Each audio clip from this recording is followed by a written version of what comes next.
ছাত্ৰ-ছাত্ৰীসকল মই উপাসনা ভূঞাই তোমালোকক কক্ষালৈ স্বাগতম জনাইছো। আজি আমি নৱম শ্ৰেণীৰ বিজ্ঞানৰ দশমটি অধ্যায় মহাকৰ্ষণৰ পঞ্চমটি অংশ আলোচনা কৰিবলৈ লৈছো। এই অংশটোত আমি প্লাবিতাৰ বিষয় আৰু প্লাবিতাৰ ধাৰণাটো আলোচনা কৰিম। ছাত্ৰ-ছাত্ৰীসকল তোমালোকে নিজৰ দৈনন্দিন জীৱনত কেতিয়াবা বাৰু বাল্টিঙত বা কোনোবা এটা বাল্টিঙত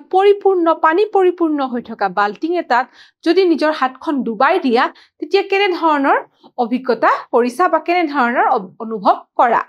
নাইবা তোমালোকে পানীৰে পৰিপূৰ্ণ বাল্টিং এটাত যদি তোমালোকে এটা ফুলোৱা বেলুন হেঁচা মাৰি ধৰা, তোমালোকে নিশ্চয় দেখিছা যে বেলুনটো কি হয়, বেলুনটো পানী তললৈ গুচি যায়। কিন্তু যেতিয়াই তোমালোকে সেই হেঁচাটো আঁতৰাই দিয়া লগে লগে কি হয়, সেই বেলুনটো ওপৰলৈ উঠি আহে। এনে ধৰণৰ কিয় হয় বাৰু তোমালোকে ভাবি চাইছানে? এতিয়া যিকোনো তৰলত, পানী বা যিকোনো তৰলত যেতিয়া আমি এটা বস্তু ডুবাই দিওঁ তেতিয়া সেই তৰলে বা পানীয়ে সেই বস্তুটোৰ ওপৰত কিন্তু ওপৰমুৱাকৈ এটা বল প্ৰয়োগ কৰে। আৰু তাৰ পৰাই আমি প্লাবিতাৰ ধাৰণাটো বা প্লাবিতা বলৰ বিষয়ে আমি সেই ধাৰণাটো ল'ব লাগিব। ইয়াত প্লাবিতাৰ বিষয়ে কি কৈছে চাওঁ আহাচোন। প্লাবিতা কোনো বস্তু তৰল পদাৰ্থত ডুবালে, যিকোনো তৰল পদাৰ্থত যদি ডুবাই ৰাখো তেতিয়া কি হয়, তৰলে বস্তুৰ ওপৰত ঊৰ্ধ্বমুখী বল অৰ্থাৎ ওপৰমুৱা যিটো বল, ঊৰ্ধ্বমুখী বল প্ৰয়োগ কৰে বুলি দিছে। আৰু ইয়াত এটা এতিয়া আমাক উদাহৰণ দিছে। যেতিয়া আমি বুঢ়া আঙুলিৰে বল প্ৰয়োগ কৰি কৰ্কৰ টুকুৰা এটা ল'বলৈ কৈছে, কৰ্কৰ টুকুৰা এটা পানীৰ পৃষ্ঠৰ তলত ধৰি ৰাখো, তেতিয়া কি হ'ব, যেতিয়ালৈকে আমি হেঁচা মাৰি ধৰি ৰাখো তেতিয়ালৈকে কৰ্কৰ টুকুৰাটো কিন্তু পানীৰ তলত থাকিব। কিন্তু যেতিয়া আমি সেই হেঁচাটো আঁতৰাই দিওঁ বা আমাৰ হাতখন আঁতৰাই দিওঁ, কৰ্কৰ টুকুৰাটো কিন্তু পুনৰ ওপৰলৈ উঠি আহে বা উপঙি আহে। তাৰ পিছত এৰি দিয়া হয়, তেতিয়া কৰ্কটো লগে লগে পৃষ্ঠৰ ওপৰলৈ উঠি আহে। গতিকে হেঁচাটো প্ৰয়োগ কৰিলে কৰ্কডোখৰ কি হয়, পানীৰ তললৈ ডুব যায়। আৰু যেতিয়া আমি হেঁচা আঁতৰাই দিওঁ, আমি হাতখন আঁতৰাই দিওঁ, তেতিয়া কি হয়, কৰ্কৰ টুকুৰাটো পুনৰ উপঙি আহে। ইয়াৰ পৰা তোমালোকে কি বুজিব পাৰিছা বাৰু? এনে লাগে যেন পানীয়ে কৰ্কটোৰ ওপৰত ওপৰলৈ বল প্ৰয়োগ কৰে। কাৰণ এতিয়া যেতিয়া আমি হেঁচা প্ৰয়োগ কৰিছিলো আমাৰ হাতৰ বুঢ়া আঙুলিৰে, তেতিয়া কি হৈছিলে, এই চিত্ৰটোত দেখিছানে, এই কৰ্কটো তললৈ গুচি যাবলৈ সক্ষম হয় বা কৰ্কটো তলমুৱাক হৈ যায়। যেতিয়াই আমি হেঁচা আঁতৰাই দিওঁ তেতিয়া কিন্তু কৰ্কটো পুনৰ আকৌ পানীৰ পৃষ্ঠলৈ উপঙি আহে। তাৰ পৰা এনে লাগে যেন পানীয়ে কিবা এটা ওপৰমুৱা বল প্ৰয়োগ কৰিছে। নিশ্চয় তৰল পদাৰ্থই ইয়াত ৰখা বস্তু এটাৰ ওপৰত প্ৰয়োগ কৰা ঊৰ্ধ্বমুখী বলক ঊৰ্ধ্বমুখী হেঁচা, যাক ইংৰাজীত আপথ্ৰাষ্ট বুলি কোৱা হয়, বা প্লাবিতা বল অৰ্থাৎ ইংৰাজীত বায়ন ফৰ্চ বুলি যাক কোৱা হয়। গতিকে আমি এতিয়া ইয়াৰ পৰাই কি গম পালো যে যিকোনো তৰলে যেতিয়া ইয়াত ডুবাই ৰখা বস্তুৰ ওপৰত যিটো ঊৰ্ধ্বমুখী বল প্ৰয়োগ কৰে তাকে কিন্তু প্লাবিতা বল বুলি কোৱা হয় আৰু ইংৰাজীত ইয়াক বায়ন ফৰ্চ বুলি কোৱা হয়।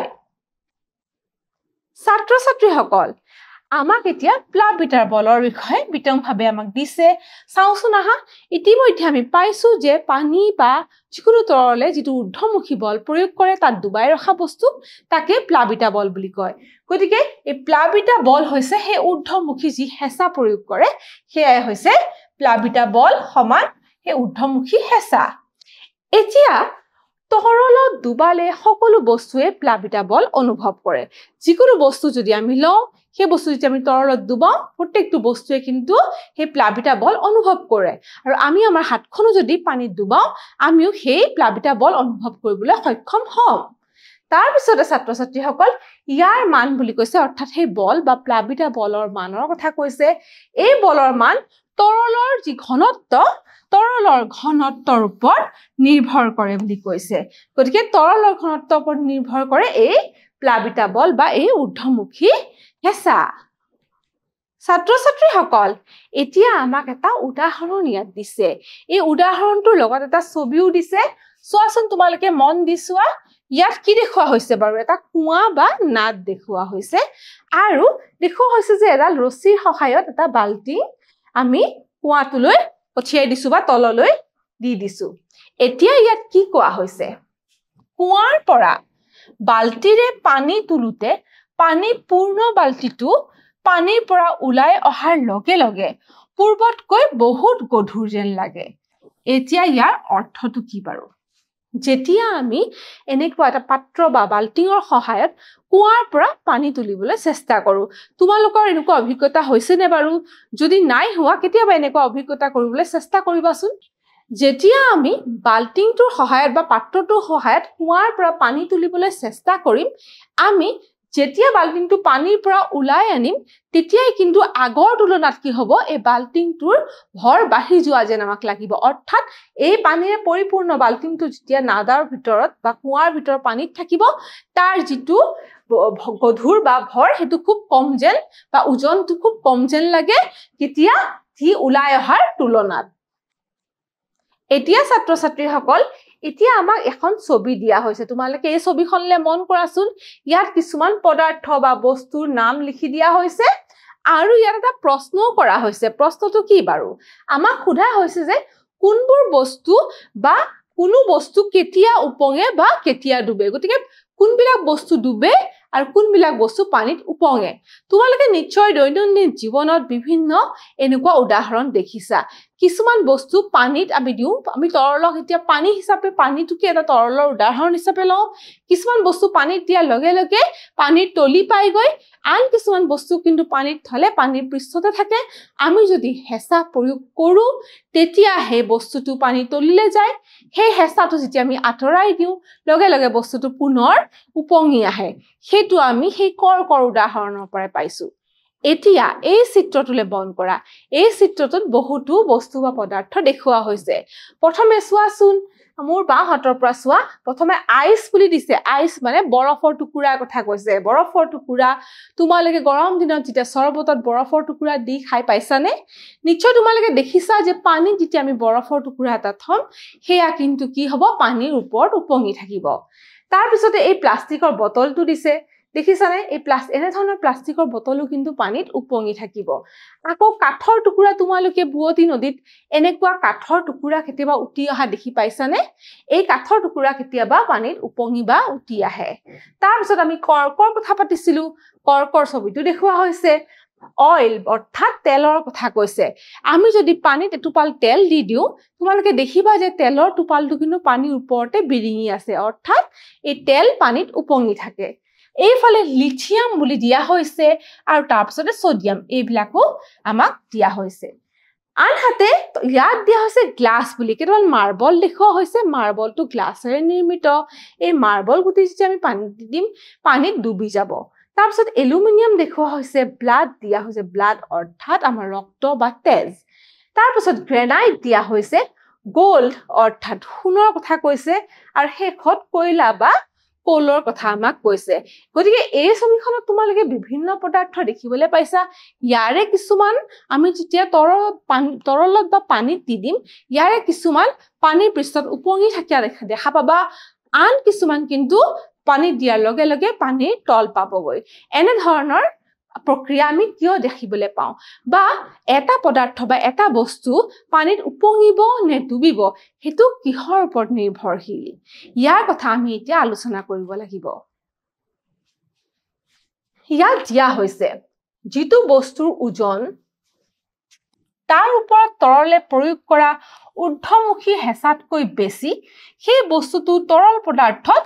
ডুব যায় গতিকে আমি জানো যে তৰল পদাৰ্থই প্ৰত্যেকটো ইয়াত ডুবোৱা প্ৰত্যেকটো বস্তুৰ ওপৰতে এটা ঊৰ্ধ্বমুখী হেঁচা বা প্লাবিতা বল প্ৰয়োগ কৰে গতিকে যিটো বস্তুৰ ওজন সেই ঊৰ্ধ্বমুখী যি হেঁচা তাতকৈ বেছি তেনে পদাৰ্থবোৰ কিন্তু পানীত ডুব যাব বা পানীৰ তলিলৈ গুচি যাব যদি বস্তুৰ ঘনত্ব তৰল পদাৰ্থৰ ঘনত্বতকৈ বেছি আকৌ ঘনত্বৰ লগতো জড়িত হৈ আছে গতিকে সেই বস্তুটোৰ ঘনত্ব কি হ'ব যদি তাক ডুবাই থোৱা তৰলতকৈ যদি সেই বস্তুটোৰ ঘনত্ব বেছি হয় তেতিয়া কি হ'ব তেতিয়া আমাৰ সেই বস্তুটো সেই তৰলত ডুব যাব অৰ্থাৎ তৰলৰ তলিলৈকে গুচি যাব আনহাতে বস্তু এটা কেতিয়া তৰলত উপঙিব যেতিয়া সেই বস্তুটোৰ ওজন অৰ্থাৎ আমি কৰ্কৰ উদাহৰণটো ল'ব পাৰো যেতিয়া সেই বস্তুটোৰ ওজন তাত তৰলে যিটো ঊৰ্ধ্বমুখী হেঁচা প্ৰয়োগ কৰে তাতকৈ কম হয় তেতিয়া কিন্তু তেনে ধৰণৰ বস্তুবোৰ সেই তৰলত বা পানীত উপঙি থাকিব যেতিয়া বস্তুৰ ওজন তাৰ ওপৰত তৰলে প্ৰয়োগ কৰা ঊৰ্ধ্বমুখী হেঁচাতকৈ কম হয় সেই বস্তুটো তৰল পদাৰ্থত উপঙি অৰ্থাৎ তাৰ পৃষ্ঠতে থাকে আমি এইটো এক কৰ্কৰ উদাহৰণটো ইতিমধ্যে দেখিছো লগতে ইনো ঘনত্বৰ লগত কেনেকৈ জড়িত যদি বস্তুৰ ঘনত্ব কি হয় তৰল পদাৰ্থৰ ঘনত্বতকৈ কম হয় আকৌ সেই বস্তুটো অৰ্থাৎ এই কৰ্কটো আমাৰ উদাহৰণ যাক কৰ্কটো যিটো তৰল পদাৰ্থত দিয়া হৈছে বা থোৱা হৈছে সেই তৰলতকৈ যেতিয়া সেই বস্তুটোৰ যেতিয়া ঘনত্ব কমে তেতিয়া আকৌ কি হয় বস্তুটো সেই তৰলত উপঙি থাকিবলৈ সক্ষম হয় তাকে ইয়াতে দিয়া হৈছে আৰু দেখুওৱা হৈছে ছাত্ৰ-ছাত্ৰীসকল এতিয়া আন এটা কথা দিয়া হৈছে চোৱাচোন টুকা হিচাপে দিয়া হৈছে আমি এতিয়া ঘনত্বৰ কথা ইতিমধ্যে পাতিলো ঘনত্বনো কি এটা বস্তুৰ ঘনত্ব হৈছে ইয়াৰ একক আয়তনৰ ভৰ ঘনত্ব আৰু ঘনত্বক আমি ইংৰাজীত ডেন্সিটি বুলি কওঁ density equals to mass per unit volume এই কথাটো তোমালোকক লিখি দিছো মাছ পাৰ ইউনিট ভলিউম গতিকে এই কথাটো গুৰুত্বপূৰ্ণ তোমালোকে মন দিবা গতিকে ঘনত্ব সমান ভৰ বাই তাৰ একক আয়তন ছাত্ৰ-ছাত্ৰীসকল এতিয়া আমাক আৰ্কিমিডিছৰ সূত্ৰৰ বিষয়ে আলোচনা কৰিব লাগিব আৰ্কিমিডিছৰ সূত্ৰটোনো কি জানিবলৈ প্ৰথমতে এটা আমাক কাৰ্যকলাপ দিয়া হৈছে তোমালোকে ইয়াত দিয়া কাৰ্যকলাপটো বুজিবলৈ হলে প্ৰথমতে এই ছবিখনলৈ মন কৰাচোন প্ৰথমতে ইয়াত প্ৰথমটো এ বুলি দিছে প্ৰথম চিত্ৰটোত কি দিছে চোৱাচোন আমাৰ ইয়াতে দিয়াছো দেখিছানে এডাল ৰছীৰে কিন্তু এটা শিলগুটি বান্ধি ৰখা হৈছে আৰু তাৰ পাছত কি কৰা হৈছে সেই শিলগুটিটো ৰছীডালৰ সহায়ত কি কৰা হৈছে যে এটা পাত্ৰত পানী আছে বা তৰল আছে তাত ডুবাবলৈ চেষ্টা কৰা হৈছে এতিয়া ছাত্ৰ-ছাত্ৰীসকল ইয়াৰ লগতে এই কাৰ্যকলাপটো কৰিবলৈ আন কিছুমান কথা মন কৰিব লাগিব সেইখিনিনো কি আমি চাওঁ আহাচোন শিলগুটি এটা ৰবৰৰ ৰছী এডালৰ মূৰত বা স্প্ৰিং তুলাচনীত বান্ধা বুলি কৈছে গতিকে আমি ৰছীডাল দেখিছিলো ৰবৰৰ ৰছী ল'ব লাগিব যাতে সেই ৰবৰৰ ৰছীডাল আমাৰ সম্প্ৰসাৰণ কৰিব পাৰে অৰ্থাৎ কন্ট্ৰেকচন এণ্ড ৰিলেক্সেশ্যন তাত কৰিব পাৰে তেনে ধৰণৰ এটা ৰবৰৰ ৰছী ল'ব লাগিব নাইবা আমি স্প্ৰিং তুলাচনী এডালৰ জৰিয়তে বান্ধি থব লাগিব আৰু ৰছীডাল ধৰি শিলগুটিটো উলুমাই দিয়া বুলি কৈছে গতিকে ৰছীডালৰ সহায়ত আমি আগৰ চিত্ৰত দেখিছোৱে কেনেকৈ আমি ৰছীডালৰ সহায়ত আমি এই শিলগুটিটো উলুমাই ধৰিছিলো এতিয়া ছাত্ৰ-ছাত্ৰীসকল শিলগুটিটোৰ ওজনৰ বাবে আমি কি কৰিব লাগিব আমি ওজন কেনেকৈ গম পাম ৰছীডালৰ সম্প্ৰসাৰণ বা স্প্ৰিং তুলাচনীৰ সূচক পাথলৈ লক্ষ্য কৰা গতিকে ইয়াৰ পৰা আমি কি পাম শিলগুটিটোৰ ওজনৰ কথাটো আমি গম পাম আমি ৰছীডাল কাৰণ ৰবৰৰ ৰছী আছে সেইকাৰণে ৰছীডাল কিমান সম্প্ৰসাৰণ হৈছে তাৰ পৰা গম পাম নাইবা যদি আমি স্প্ৰিং তুলাচনী বান্ধি ৰাখিছিলো তেতিয়া তাৰ সূচক পাথটো আমি লক্ষ্য কৰিব লাগিব বুলি কৈছে এতিয়া ছাত্ৰ-ছাত্ৰীসকল শিলটো পাত্ৰ এটাত থকা পানীত ডুবাই দিয়া বুলি কৈছে ইতিমধ্যে তোমালোকক চিত্ৰ জৰিয়তে দেখাইছিলোৱে যে এনেকে বন্ধাৰ পিছত ইয়াৰ পিছৰ ষ্টেপটো বি ষ্টেপত কি কৰিছে শিলটো আনি আকৌ পানীৰে বা তৰল থকা এটা পাত্ৰত ডুবাবলৈ চেষ্টা কৰা হৈছে শিলটো পানীত ডুবাই থাকিলে ৰছীডালৰ সম্প্ৰসাৰণ বা স্প্ৰিং তুলাচনীৰ সূচকৰ পাথ কমে বুলি কৈছে অৰ্থাৎ চোৱাচোন যেতিয়া আমি সেই শিলগুটিটো ৰবৰৰ ৰছীডালৰ সহায়ত যেতিয়া পানীৰে পৰিপূৰ্ণ পাত্ৰটো ডুবাই ৰাখিম তেতিয়া কি হ'ব ৰছীডালৰ সম্প্ৰসাৰণটো কমে বা স্প্ৰিং তুলাচনীৰ সূচকৰ পাথটো কমি যাব বুলি আমি লক্ষ্য কৰিব পাৰিম কিন্তু ইয়াত দিছে আন এটা কথা যে শিলটো যেতিয়া সম্পূৰ্ণ ডুবি যাব তেতিয়া কিন্তু বিশেষ পৰিৱৰ্তন আমি দেখিবলৈ নাপাওঁ বুলি ইয়াতে উল্লেখ কৰা হৈছে এতিয়া আমি এটা কথা জানো যে শিলটোৰ ওজনৰ বাবে ৰছীডালৰ সম্প্ৰসাৰণ বা স্প্ৰিং তুলাচনীৰ সম্প্ৰসাৰণ ঘটে কাৰণ শিলগুটিটো যেহেতু ৰবৰৰ ৰছীডালত বান্ধি থোৱা হৈছে তাৰ কাৰণে এই সম্প্ৰসাৰণটো ঘটে এতিয়া পানীত ডুবোৱাৰ লগে লগেনো কি হয় যে সম্প্ৰসাৰণ বা সেই স্প্ৰিং তোলাচনীৰ যে পাঠটো কমি যায় কিয় কমে যিহেতু শিলটো পানীত ডুবালে সম্প্ৰসাৰণ কমি যায় তাৰ অৰ্থ হ'ল শিলটোৰ ওপৰত এটা ঊৰ্ধ্বমুখী বল ক্ৰিয়াশীল হৈছে গতিকে যিহেতু শিলটো পানীত ডুবোৱা হৈছে তাৰ ডুবোৱাৰ লগে লগে স্প্ৰিং তোলাচনীখনৰ পাঠটো কমিছে বা সেই ৰবৰৰ ৰছীডালৰ সম্প্ৰসাৰণটো কমে কাৰণ ইয়াৰ কাৰণ এটাই হ'ব পাৰে যে পানীয়ে কি কৰে এটা ঊৰ্ধ্বমুখী বা ওপৰমুৱা বল শিলগুটিটোৰ ওপৰত নিশ্চয় প্ৰয়োগ কৰে তাৰ কাৰণেহে এয়া সম্ভৱ হৈ উঠে বুলি আমি ভাবিব পাৰো ইয়াৰ পিছত কৈছে আগতে আলোচনা কৰা মতে পানীয়ে প্ৰয়োগ কৰা এই ঊৰ্ধ্বমুখী বলকে কি বুলি কয় প্লাবিতা বল বুলি কয় এতিয়া আমি এই কাৰ্যকলাপটোৰ পৰা আমি দেখিলো বুজিলো যে শিলগুটিটোৰ ওপৰত কেনেকৈ পানীখিনিয়ে এটা ঊৰ্ধ্বমুখী বল প্ৰয়োগ কৰে আৰু তাকে প্লাবিতা বল বুলি কোৱা হৈছে এতিয়া ছাত্ৰ-ছাত্ৰীসকল আমি এই যে কাৰ্যকলাপটো কৰিলো তাৰ পৰা আমি আৰ্কিমিডিছৰ সূত্ৰটো আমি জানিব লাগিব আৰ্কিমিডিছ প্ৰথমতে আৰ্কিমিডিছৰ কথাকে কওঁ আৰ্কিমিডিছ আছিল এজন গ্ৰীক বৈজ্ঞানিক এতিয়া তেখেতে এটা খুব গুৰুত্বপূৰ্ণ সূত্ৰ দিছিলে আৰু এই সূত্ৰটো যেতিয়া তেখেতে বিচাৰি পাইছিলে তেখেতে ইউৰেকা বুলি চিঞৰিছিলে ইউৰেকা শব্দটি ব্যৱহাৰ কৰিছিলে ইউৰেকা